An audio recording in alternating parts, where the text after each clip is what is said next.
puedes compartir si quieres. Yo aparezco primero para presentarte y para dar la bienvenida Vale. y luego ya todo tuyo.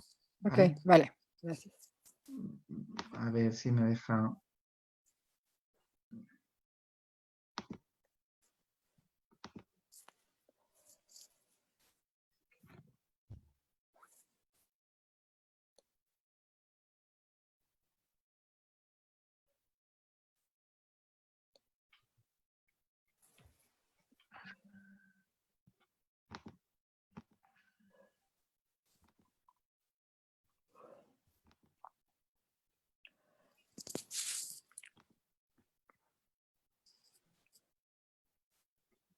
No sé si sea Ernesto quien te habilite el permiso para la cámara.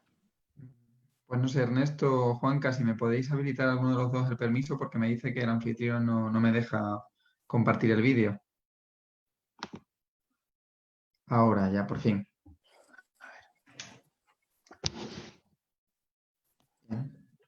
Bien. ¿Ya nos escuchan los demás? ¿Podemos comenzar? Confírmame, Ernesto, y comenzamos. Te escuchamos bien. ¿Sí? Vale. Bueno, pues si les parece, entonces procedemos. Arrancamos cuando me digan, ¿sí? Pues esperemos un minuto, 9:05. Venga, esperamos ahí 5 y comenzamos en un minuto entonces.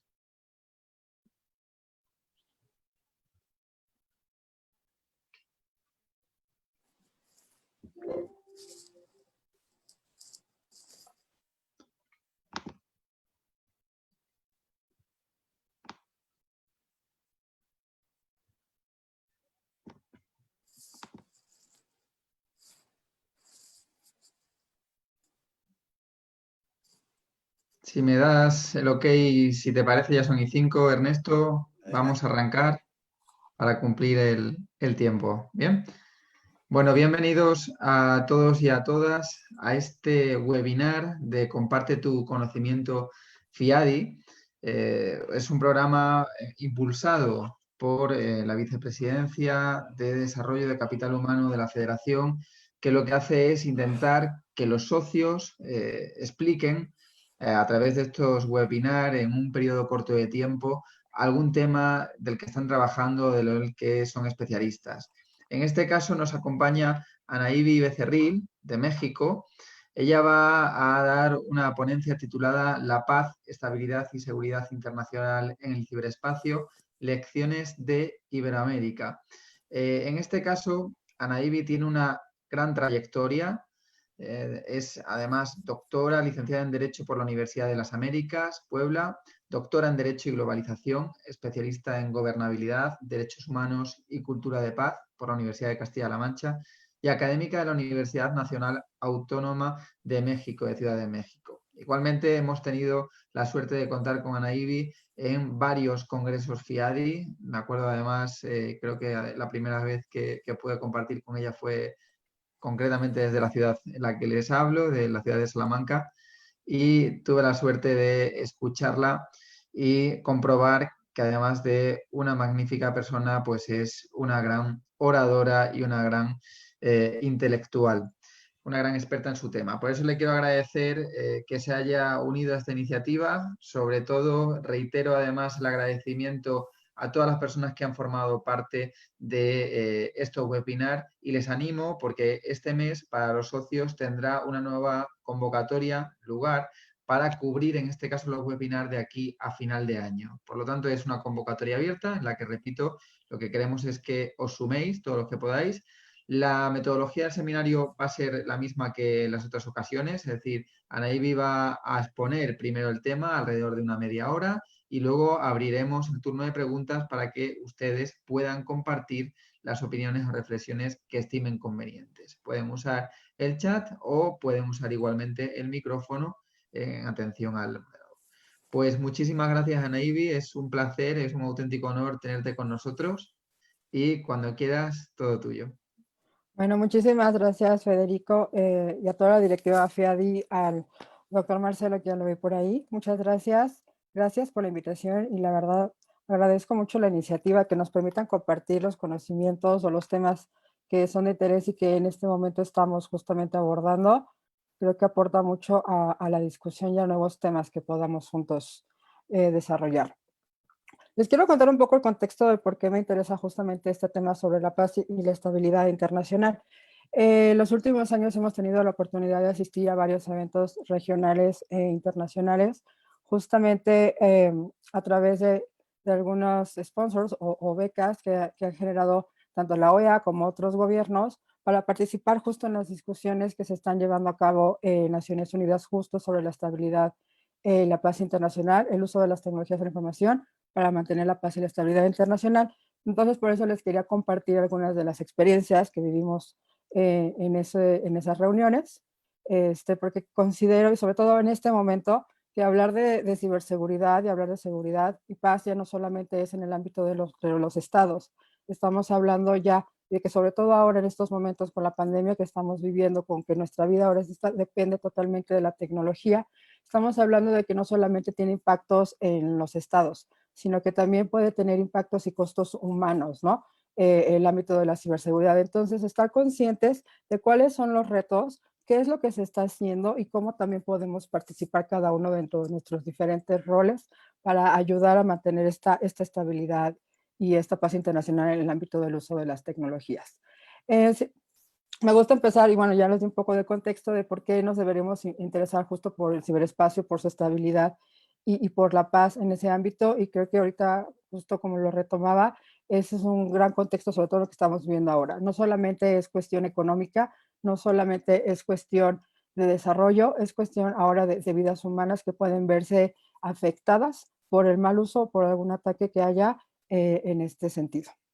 Estaba revisando ayer una nota interesante que sacaron en el Foro Económico Mundial y me llamó mucho la atención lo que comentaban de cuánto nos costaría en economía el no tener un día internet, sobre todo ahorita con las circunstancias que estamos viviendo. Entonces el costo económico sí es bastante alto, pero insisto, ahora ya estamos hablando también de mantener no solo a los estados y las economías, sino mantener las vidas humanas a salvo en el ciberespacio. Entonces, el proceso y el progreso tecnológico, científico, especialmente en el ámbito de las tecnologías, sí juega un papel crucial con respecto a las cuestiones de paz y seguridad entre los estados. Estaba haciendo ahora una investigación y me llamó mucho la atención encontrarme esta definición que les comparto, que se los dejo para la reflexión, sobre un término de paz cibernética. Y lo que dice justamente el autor, Shackelford, dice que la paz cibernética significa no la ausencia de conflicto. Incluso hablamos ahorita, hay mucho ese debate si estamos en guerra, estamos en conflicto. Por un lado dice, estamos viviendo conflictos, no estamos en una ciberguerra en sí, son varios conflictos que se están viviendo o estamos en época de paz, pero se están desarrollando herramientas tecnológicas que están impactando en los países, que están siendo usadas para desestabilizar países. Pero esta definición me llamó la atención, insisto, se las dejo para la reflexión, se las comparto. Dice, no es una ausencia de conflicto, sino la creación de una red de regímenes multinivel que trabajen todos juntos para promover una ciberseguridad global, aclarar normas para empresas, para países, por igual, para reducir el riesgo de conflicto, la delincuencia, el espionaje, el ciberespacio, en niveles comparables con otros riesgos. Lo que señala el autor o lo que señala Shackelford para lograr este objetivo, él exige y demanda que debe haber un nuevo enfoque en la ciberseguridad, que se construya en sistemas seguros basados en mejores prácticas, no solamente de estados, sino que también de empresas privadas, pero también con un amplio fundamento en la gobernanza que tiene Internet para que todos los stakeholders puedan ser parte de este desarrollo. ¿Cuáles son algunos de los desafíos que encontramos para mantener la paz y la seguridad internacionales? Son varios, muy rápidos. Se habla mucho de la dificultad de poder atribuir el ataque a un actor, justamente porque los ataques son muy veloces, los ciberataques son muy veloces, muchas veces no dejan huellas, muchas veces se tarda mucho dejar unas huellas. Aparte de que los países no todos tienen el desarrollo de habilidades ni de capacidades para poder realmente determinar la atribución, entre otros que vamos a ver más adelante. Delimitar la intención. Estamos hablando de que se están utilizando herramientas tecnológicas que bien pueden servir para el robo a un banco, bien puede servir para espionaje, bien puede servir para sabotaje. Aquí el punto es de determinar justamente cuál fue la intención, si la intención es hacia un entorno más allá del contexto nacional. Los diferentes niveles de desarrollo y las capacidades de seguridad, mucho se ha hablado incluso dentro del grupo de expertos de Naciones Unidas, de que uno de los grandes retos es justamente que no todos los países tienen el mismo desarrollo en capacidades de seguridad para proteger su entorno. Entonces, eso incrementa las vulnerabilidades de todos. Estamos tan interconectados ahorita todos los sistemas que somos tan fuertes como nuestro eslabón débil, más débil, como bien se refiere. Aquí también otro punto, que también se comentaba en las últimas reuniones, justamente esa falta de desarrollo o de capacidad de desarrollo que pueden tener algunos países, los pueden llevar a comprar algunas herramientas o tecnología que puede ser vendida no por unos estados, sino por empresas privadas, que en realidad no sabemos cómo se están desarrollando, no sabemos incluso si los están utilizando para para la finalidad, perdón, que realmente los estados están diciendo. En algún momento se comentaba la prudencia, la oportunidad de poder generar un código de ética dentro de las empresas que desarrollan justamente este tipo de tecnología para determinar, para poder llevar a cabo una accountability de qué es lo que se están haciendo con estas herramientas. Y bueno, ¿cuál es otro de los grandes retos que tenemos? Pues en el entorno ciber hay un consenso, siempre digo yo que hay un consenso sobre un no consenso, porque el no tener una terminología unificada, obviamente te acrecienta los riesgos. ¿Por qué? Porque cada quien o cada estado va a proteger lo que en su contexto entienda que puede ser ciberespacio, o incluso no tener un contexto o una definición única sobre ciberespacio. Otros países, como Rusia, como China, utilizan el término de espacio de información. Ellos no se van tanto a las redes, sino a la información. Incluso consideran en algún punto que el enviar un mensaje puede llegar a ser una amenaza contra su seguridad nacional. Entonces ellos se van más hacia el contexto de la información y otros países, como vamos a ver, se van más hacia el contexto de hardware, software y mantener la integridad justo de la información. Rápidamente, hay organismos, hay países que cada uno da su definición muy distinta de lo que puede ser el ciberespacio. Por ejemplo, la OIT habla de un ciberentorno, no habla de un ciberespacio en sí. ISO habla justo también de un ciberespacio. El NIST también nos habla de un ciberespacio. Cada uno le da un contexto diferente. En el ámbito de los países eso también es una constante. Por ejemplo, me llama mucho la atención la definición que tenía la Estrategia de Ciberseguridad de Canadá del año 2011, donde habla de que el ciberespacio es un espacio para intercambiar ideas, servicios y amistad. Ellos ponen el ámbito de amistad y de ese intercambio social que hay dentro del ciberespacio, que es uno de los puntos o de los temas que quieren proteger. En Reino Unido habla de interdependencia de infraestructuras de tecnología. En Estados Unidos habla de que es un sistema nervioso central y por eso la importancia de protegerlo en el ámbito de su economía de seguridad nacional. Nosotros en México, la estrategia de ciberseguridad que se desarrolló en el año 2017, hablábamos de que este entorno digital nos ayudaba no solamente para el desarrollo económico, sino para el ejercicio de nuestros derechos humanos. Entonces, el que cada uno tenga una definición diferente de lo que buscamos proteger, obviamente que también trae retos al momento de tomar una decisión en consenso. Y la ciberseguridad es igual, porque si estamos hablando de que ciberespacio o el contexto de ciberespacio, cada país quiere proteger, es distinto, pues la ciberseguridad va a ser la protección de ese ciberespacio para la utilidad que cada uno de los países les dé. Entonces, por ejemplo, la estrategia de Estados Unidos del 2014 hablaba de proteger la información. La Unión Europea en su estrategia habla de proteger el dominio cibernético. Nosotros hablábamos también de proteger en México nuestra economía y nuestra seguridad nacional de redes. Entonces, todas estas definiciones, incluso definiciones como ciberataques, no tenemos un consenso sobre lo que realmente estamos hablando.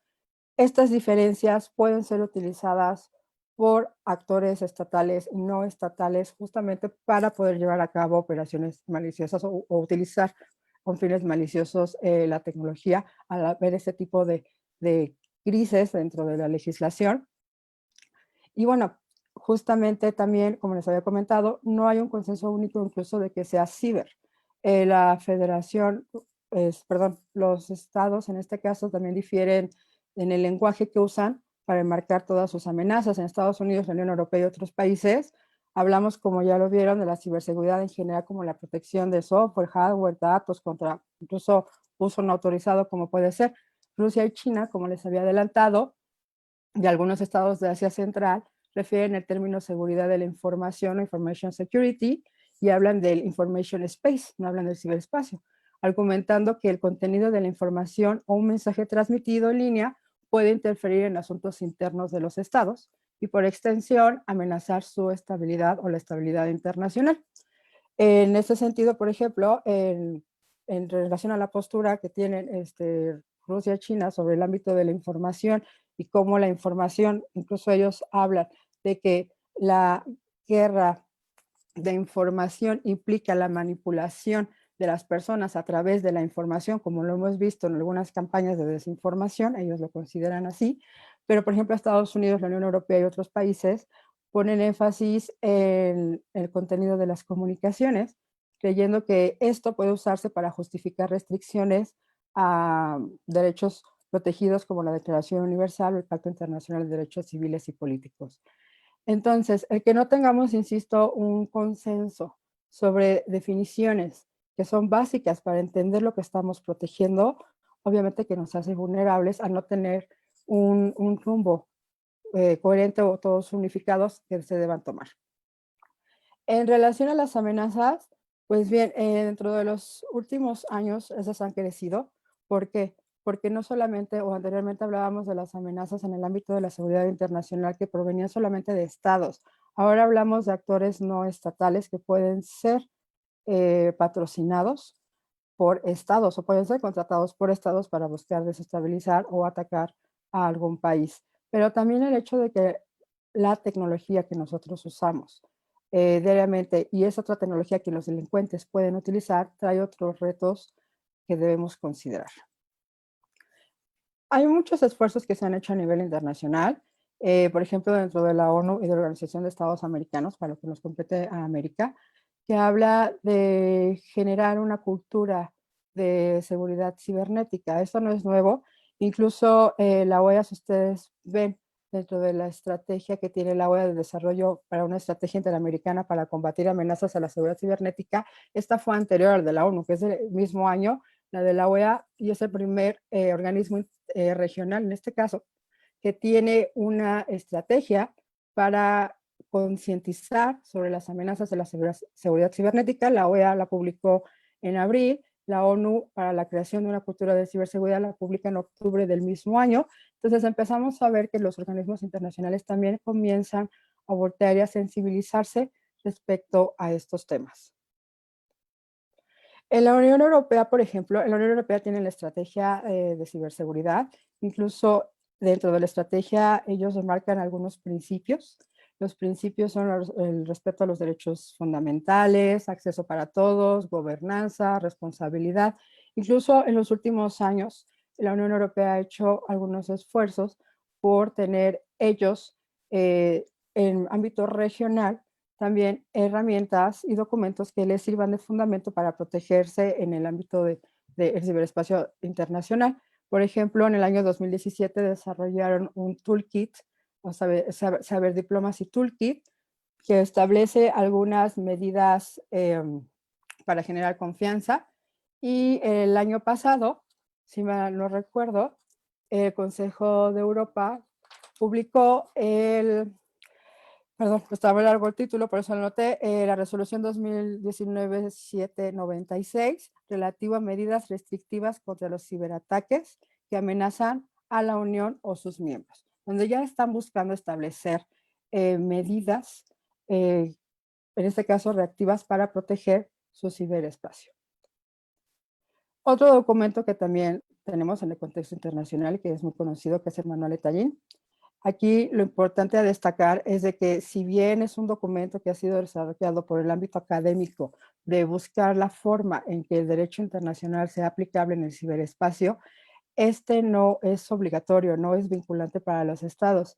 Y si estamos hablando de que no todos los países reconocen algunas terminologías que ahí se utilizan, bueno, obviamente que tiene también algunos no riesgos, pero sí problemas para poder llegar a aplicarlo. Insisto, no es un documento vinculante, solamente se trató o el trabajo que se desarrolló fue para establecer cómo el derecho internacional existente podría aplicarse justamente en el ciberespacio. Y también en el año 2018, dentro del contexto del Foro de Gobernanza de Internet y otros eventos que tuvieron lugar en Francia, se publica el llamado de París, que este es uno de los primeros documentos que se hace en forma multi-stakeholder, de múltiples partes interesadas, que está incluso patrocinado por empresas privadas que se han unido, ONGs que se han unido también gobiernos, desafortunadamente no los gobiernos más grandes o más importantes en este punto, pero que sí es un documento, insisto, que es el primero de su especie al haberse desarrollado a través de un enfoque multi-stakeholder. De ahí su importancia, y este reconoce una serie de principios que busca que los estados y los diversos stakeholders sigan para garantizar la seguridad en el ámbito del ciberespacio. ¿Qué ha hecho la ONU en este sentido? Pues bien, la ONU o los desarrollos en el campo de las TIC de información y telecomunicaciones en el contexto de la seguridad internacional ha llevado a cabo varias reuniones, ha creado 5 grupos de expertos. Estos grupos de expertos lo que han buscado es generar o examinar las amenazas existentes y emitir recomendaciones, emitir documentos y reportes donde estén analizando la situación de los estados, pero también puedan sugerir algunas medidas que se deban considerar para garantizar la paz y la estabilidad internacional. Lo interesante fue que estos grupos, o este GGE, como se le conoce, que es el grupo de expertos gubernamentales, había sido cerrado en el año 2018. La Asamblea General estableció un nuevo grupo, que es un grupo de expertos de composición abierta, o Open-Ended Working Group, donde se instó a todos los países miembros a que se sumaran, enviaran recomendaciones y representantes para participar en 2 reuniones que se llevarían a cabo. La primera fue en Nueva York, en la primera semana de diciembre del año pasado, y la segunda fue, si no recuerdo, en febrero de este año. Tuvimos la gran oportunidad de participar en esa ocasión, en la de Nueva York. Fue muy interesante conocer a todas las necesidades y todas las preocupaciones de los diversos stakeholders. Participaron los estados por un lado y participamos stakeholders, dígase ONGs, dígase sector privado y dígase academia. Estuvimos ahí en 2 días de discusiones y comentarios, justamente aprendiendo de cuáles son las preocupaciones que cada uno de las regiones y de los países y las necesidades que cada uno de ellos tiene. El primer grupo y de la importancia justamente que tiene la creación de estos grupos de trabajo o de expertos por parte de la ONU, ese primer grupo no pudo llegar a un consenso en el 2004, solamente reconoció que sí, que las tecnologías de la información y la comunicación podían, por el desarrollo que ya tenían, podían considerarse como una amenaza a la estabilidad internacional. El segundo grupo, que emitió su informe en el año 2010, dentro de las recomendaciones que señaló era que se necesitaba diálogo para establecer normas sobre el uso de las tecnologías de la información y la comunicación. También que era muy importante conocer las capacidades de cada uno de los países. Justamente ahí se señalaba que uno de los grandes o las grandes vulnerabilidades que tenemos es que no todos los países tienen las mismas capacidades, que era muy importante proteger la infraestructura crítica de los países, pero que muchos de los países no tienen identificada cuál es la infraestructura crítica, no tienen un catálogo de ello, lo que también suma un problema. También hablaba de que era necesario generar medidas de confianza en relación al riesgo, que también era importante intercambiar información y que también era importante el desarrollo de capacidades dentro de los países. El siguiente grupo que emite su reporte en el año 2013, y aquí lo enfatizo, porque es justamente en este reporte donde se reconoce que el derecho internacional, en particular la Carta de Naciones Unidas, es aplicable y fundamental para mantener la paz y la estabilidad y fomentar un entorno abierto, seguro, estable y accesible y pacífico en la esfera de las tecnologías de la información y la comunicación. Es justamente en este reporte de este grupo de expertos donde se reconoce que el derecho o la Carta de Naciones Unidas debe ser el eje para guiar justamente todas estas discusiones. También reconoce y solicita que se considere las resoluciones que en su momento también Naciones Unidas había metido en torno a el respeto, o bueno, que los derechos humanos deberían garantizarse tanto en el mundo offline como en el mundo online. Y otro de los puntos que también habla el grupo de expertos es de que también se tiene que considerar justamente y tomar en consideración todas las recomendaciones que se dan en torno al derecho a la privacidad en la era digital. Todos los reportes que presentaba en su momento el relator también deberían considerarse para las discusiones sobre el uso seguro de las TIC en el ciberespacio. En el año 2015, el siguiente grupo de expertos también emite otro reporte bastante interesante donde reconoce que hay un incremento en el uso malicioso de las tecnologías, no solamente por actores estatales, sino también por actores no estatales, como les había comentado, que se estaban o que podían llevarse a cabo con el patrocinio o por orden de estados. Y también habla de la importancia de proteger la infraestructura crítica de los países. Aquí lo importante a destacar es que ellos propusieron en su momento 3 puntos muy importantes. No solamente la aplicabilidad del derecho internacional, y que ahí tenemos una laguna porque se habla mucho de aplicar el derecho internacional, se tienen documentos, pero ninguno es vinculante. Hasta ahora no ha habido países que digan cómo se va a aplicar este derecho internacional a ciencia cierta. Se necesita claridad para poder determinar la forma en que se va a aplicar este derecho internacional. Hablaba de que también se crearan normas, reglas y principios de conducta o de comportamiento para los estados que fueran aceptables. Habla ya y establece, hacer una referencia sobre las confidence building measures, que son las medidas de confianza. Lo que buscan estas medidas es generar transparencia y confianza en los países, en el desarrollo que están haciendo de las tecnologías para disminuir la escalabilidad, entre otras cosas. Y también habla de la importancia de la cooperación y la asistencia internacional, la seguridad de las TIC y el desarrollo de capacidades. En este punto, dentro de las 11 normas voluntarias y no vinculantes que establecieron o que reconocían, estas no son nuevas, se toman de un documento de la Comisión de Desarme que tenía Naciones Unidas en el año 88, que justamente es para evitar escalabilidad en los conflictos armados, en los conflictos ya militares. Entonces se toman y se retoman estas reglas, lo que se busca es que se cumplan en el ámbito de ciberespacio por parte de los países. Algunas tienen deberes positivos a hacer, otras restringen algunos deberes para los estados, pero insisto, son reglas de lo que se espera que un estado o la forma en que un estado se comporte en una situación de conflicto. Estas se retoman en su momento, insisto, de la Comisión de Desarme.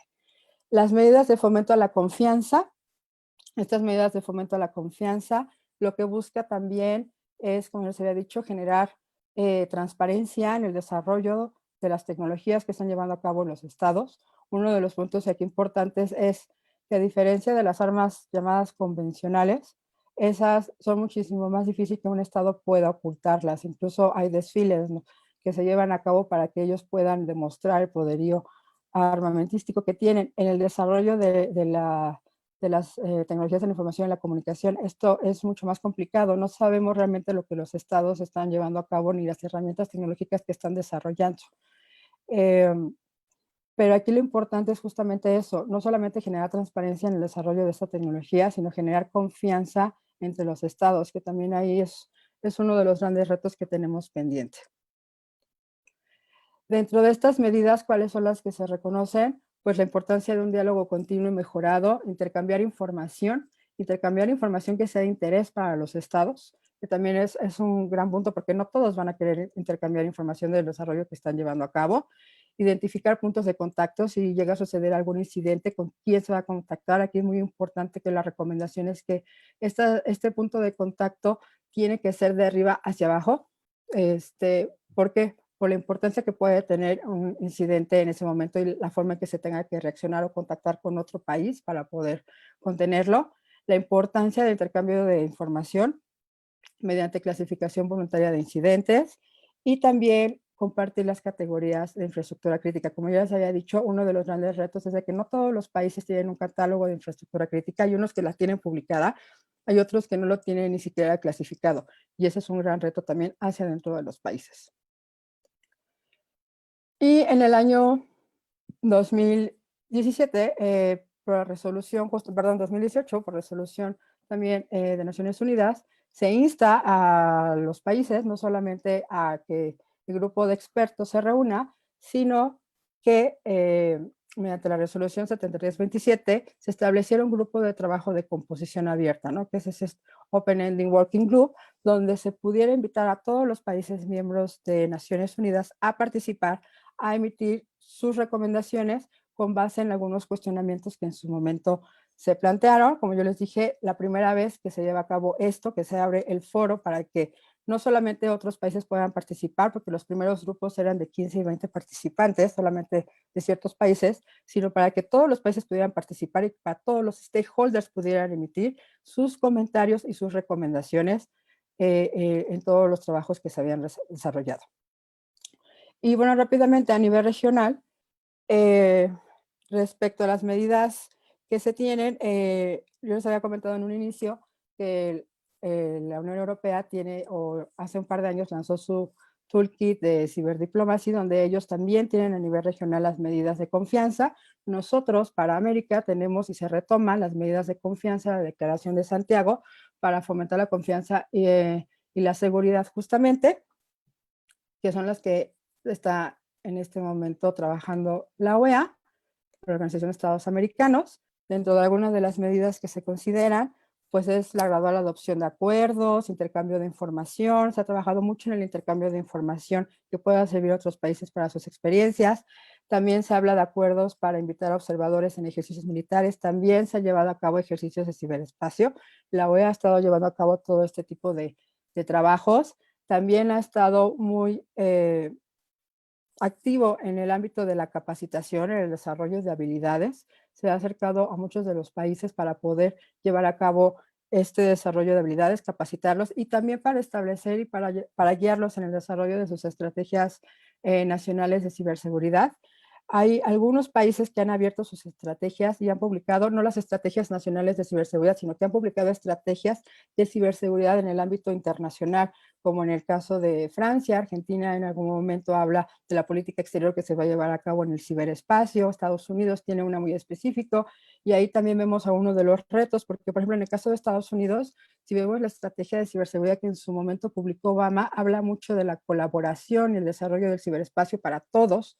Y ahorita con el cambio de política, la estrategia de ciberseguridad que publicó el gobierno actual y la estrategia hacia el ámbito internacional habla de la importancia de que Estados Unidos mantenga la hegemonía en el ciberespacio. Entonces estamos hablando que también que el gran riesgo que tenemos de que no haya continuidad en el desarrollo de estas políticas, sino que cuando llega un gobierno se cambie totalmente la estructura y se cambien todos los trabajos que se están llevando a cabo. Creo que la continuidad es uno de los grandes pendientes que tenemos, porque no podemos cambiar de estrategia cada 6 años, la tecnología no va a parar cada 6 años o cada 4. Es muy importante la continuidad que se le dé dentro de los países para que también los otros países sientan la seguridad y la confianza de que los compromisos van a continuar. Y bueno, rápido para los retos. Como yo les había dicho en un inicio, tenemos grandes retos. Primero, no tenemos unas definiciones armonizadas, no uniformadas, armonizadas o consensuadas de la terminología clave que realmente queremos proteger. Falta de conocimiento, de comprensión de cómo lo vamos a implementar. Sí, se habla de que el derecho internacional es aplicable al ciberespacio, pero no lo hemos llegado a implementar. Hay documentos que no son vinculantes, que establecen guías, pero no todos los países consideran que sea lo más oportuno para aplicar en el ámbito del ciberespacio. Incluso en su momento la Federación Rusa, China y otros países enviaron al grupo de expertos una propuesta de código de conducta, pero hablando justamente en el contexto de la información, como yo les había dicho, hay una gran diferencia en lo que ellos consideran la información y la protección del espacio de información a lo que tal vez países como Estados Unidos o en este caso la Unión Europea pueda considerar de ciberespacio. Entonces, ese es un gran reto también. Falta de capacidad institucional, sí. La verdad, las estrategias y las decisiones que se tomen en el ámbito de la seguridad internacional dentro de los países tienen que venir desde arriba y tiene que haber una capacitación a todos los niveles. Si no tienen el respaldo de la más alta autoridad en los países, va a ser muy difícil que puedan funcionar. Y sobre todo que cada 6 años o cada 4 años tengan que terminar y vayan a empezar de nuevo, eso crea mucha incertidumbre en los compromisos que se hayan adoptado anteriormente por los estados en el ámbito internacional. Falta de liderazgo, pues también tiene que ver mucho con la falta de capacidad y, como yo les había dicho, la falta de continuidad.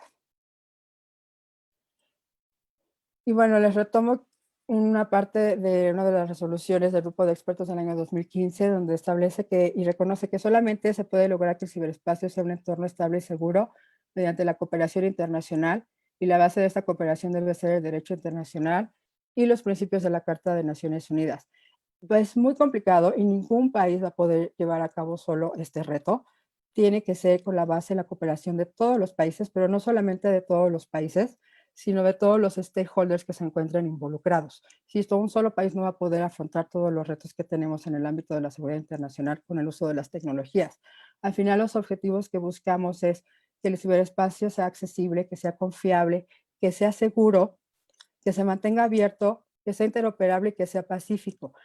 Y esto también nos llega, y con esto cierro, a coincidir en que tenemos problemas comunes que al final no nos hacen diferentes, nos preocupan cosas iguales, solamente que a lo mejor tenemos diferentes visiones de cómo llegar ahí, pero son problemas comunes que tenemos que afrontar todos, porque deberíamos considerar cuál puede ser el costo de la inacción, qué puede pasar si no hacemos nada. Pues con esto termino. Muchísimas gracias. Muchísimas gracias, Nayeli. Un aplauso virtual desde aquí de Salamanca. Muchísimas gracias por tu presentación. Darle la enhorabuena igualmente por focalizar un tema macro y conectarlo con los derechos humanos, con las garantías. Yo creo que nos sirve para aprender, pero también para reflexionar, ¿no?, sobre al punto al que hemos llegado y hacia dónde queremos llegar y con las garantías que queremos llegar.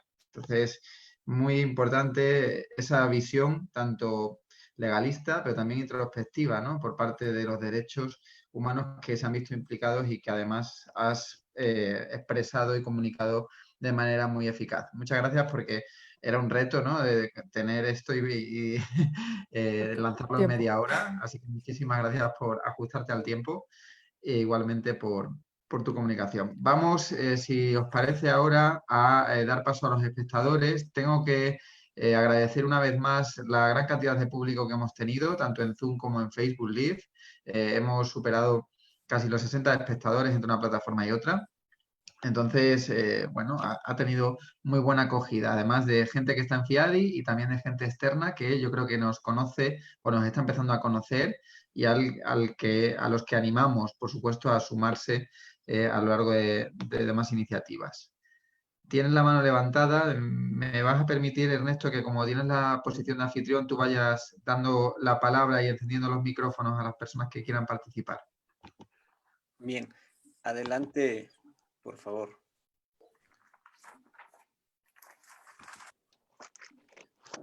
Miguel. Tenemos una en el chat, si queréis la leo, es de Horacio Granero. Dice: a nivel internacional, ¿se ha tomado alguna decisión respecto del uso de Big Data sobre temas del COVID? Tomar datos personales de temperatura, etcétera, especialmente con sistemas de equipos de telefonía. Creo que eso ha llevado a cabo y es parte de lo que por ahí hablan de cuál va a ser la nueva normalidad. Se ha hablado mucho sobre todo en la Unión Europea, que empezaron a discutir justamente por el GDPR que tienen, de cuáles eran las implicaciones de que se estuvieran utilizando este tipo de datos personales, en el caso de datos médicos, datos sensibles, para monitorear y tratar de contener el virus, ¿no?, la enfermedad. Y se hablaba justamente, y creo que en algún momento, no me acuerdo, perdón, ahorita el nombre bien de la autoridad, pero ese es como el órgano que tienen a nivel europeo, perdón, se me fue el nombre, protección de datos personales, incluso sacó un comunicado de cuál era la importancia de que estas herramientas, o más que nada, que el reglamento europeo no era incompatible con el interés público en este caso, o el interés de salubridad general, de mantener justamente la protección de los datos personales, que todas estas herramientas deberían garantizar los principios de tratamiento de los datos personales, pero que no eran incompatibles. En este punto creo que apunta hacia lo mismo. Si es una gran cantidad de información, siempre y cuando la información se trate con las garantías y los lineamientos que establece el mismo reglamento en este caso, o las normativas nacionales, que son los que establecen, insisto, principios de cómo tratarlo, se tiene que hacer una ponderación, y al final del día estamos hablando de interés público. Aquí lo importante es que nos estamos acostumbrando al monitoreo de varios sistemas, Y nos vamos a seguir acostumbrando porque esto todavía no para. Y bueno, no sé cómo lo ven en otros países. Nosotros acá en México todavía vamos como un paso más largo. Aquí lo importante es que los derechos que ya tenemos no retrocedan y que se respeten, insisto, las garantías en este sentido de protección de datos personales que establece cada una de las legislaciones. Bien, ahora Muchas vamos con la gracias. pregunta de parte de Miguel Osco, quien ya tiene oportunidad de utilizar el uso de la voz.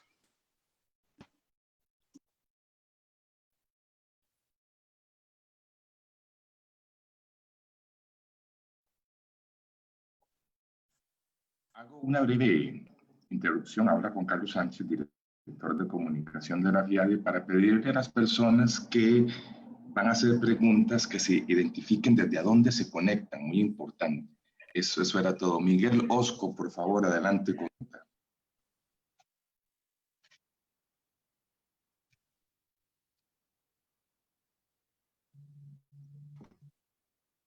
Parece que tenemos problemas de conexión con Miguel. Si os parece, decimos otra pregunta que vuelve a plantear Horacio en relación a lo anterior.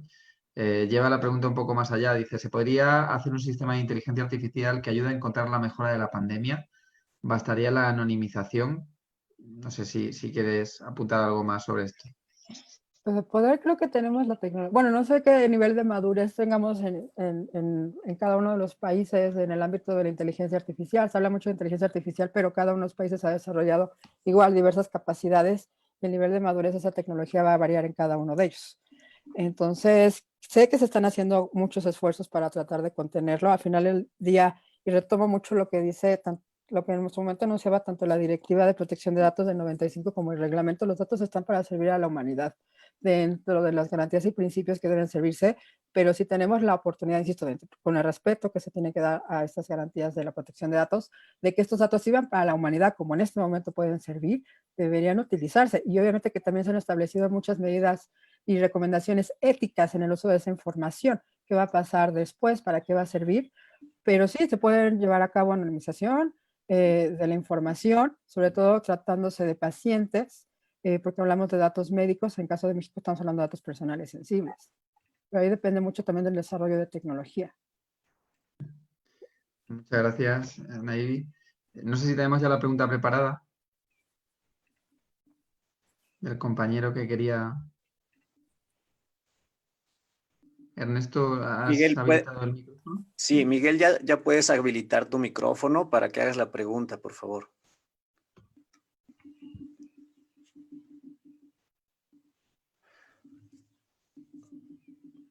Pues al Parece parecer que ya no se conecta, ¿no? hay Bueno, alguna... mientras llega otra pregunta, yo quiero hacer una breve reflexión sobre lo que decía Naivi. En Europa, nosotros tenemos aquí ya un monitoreo de casos por el tema de COVID, pero lo curioso es que a día de hoy no tenemos un control de administración de justicia. Es decir, tenemos un control desde la administración sanitaria en relación con datos. Esto es algo que nos está llamando poderosamente la atención a algunos juristas, con independencia de que haya un control gubernamental por un lado y por nuestros datos respecto a datos personales que controla el hospital. Entonces, la pregunta que yo me hago es si realmente la Administración de Justicia debería tener también aquí un papel importante, porque estamos hablando de que se nos están restringiendo derechos fundamentales. No sé si la palabra a lo mejor es restringir, pero al menos sí controlar. Entiendo que la intimidad a lo mejor no se ve afectada, porque tampoco nos dicen exactamente en el punto en el que nos encontramos, pero sí que hay cierta limitación. No sé si llegaría más allá de la protección de datos y no sé si realmente tendría que haber una orden judicial habilitante de por medio para usar este tipo de tecnología. Pero es casi más una reflexión que una pregunta. Sí, creo que estamos ahorita viviendo muchas situaciones. El hecho de que salgan y se esté desarrollando todo este tipo de tecnología emergente, tenemos que tener cuidado de que no sea permanente. Eso es por eso, porque la finalidad de esa tecnología es contener la pandemia, aprender de ella, sí, claro, porque vamos a tener que vivir con este virus ya apareció, vamos a tener que vivir y aprender de él lo mejor que se pueda. Digo, hay un fin, hay una finalidad de interés público, de salud pública, pero tener cuidado de que justamente los derechos que tenemos no sean violados una vez que vayamos avanzando en la contención. Muy bien. ¿Alguna pregunta más que queráis formular?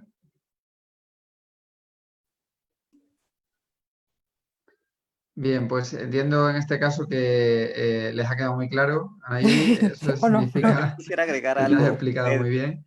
Sí, Y les queremos dar las gracias una vez más por este webinar. Esperamos que haya sido de su interés. Nos vemos en el siguiente, que del mes que viene, que estará con Irene González Pulido sobre inteligencia artificial y diligencias de investigación tecnológicas en el ámbito del cibercrimen. ¿De acuerdo? Ese será nuestro webinar de julio.